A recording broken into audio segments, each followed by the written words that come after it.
আমি চাইবো আলিপুর চিড়িয়াখানাতে সিংহ শাবকও জন্মগ্রহণ করে, এখন দেবে গোয়ানরাও দেবে ভালো করে।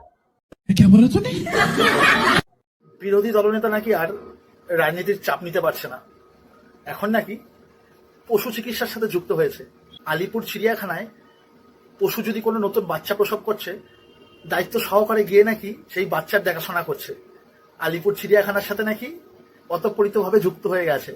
রাজনীতি থেকে মনে হচ্ছে সরে দাঁড়াবে এবার। বিশেষ করে ব্যাখ্যা করছে কি করে একটা পশু বাচ্চা প্রসব করে, দেখবেন, চলুন।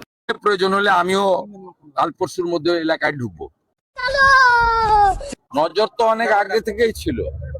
আমি চাইবো আলিপুর চিড়িয়াখানাতে সিংহ শাবকও জন্মগ্রহণ করে।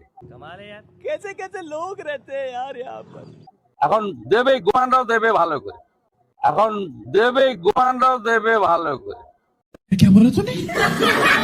এখন দেবে গোয়ানরাও দেবে ভালো করে, এখন দেবে গোয়ানরাও দেবে ভালো করে।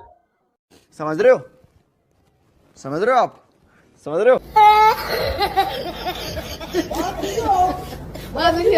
Oh my God!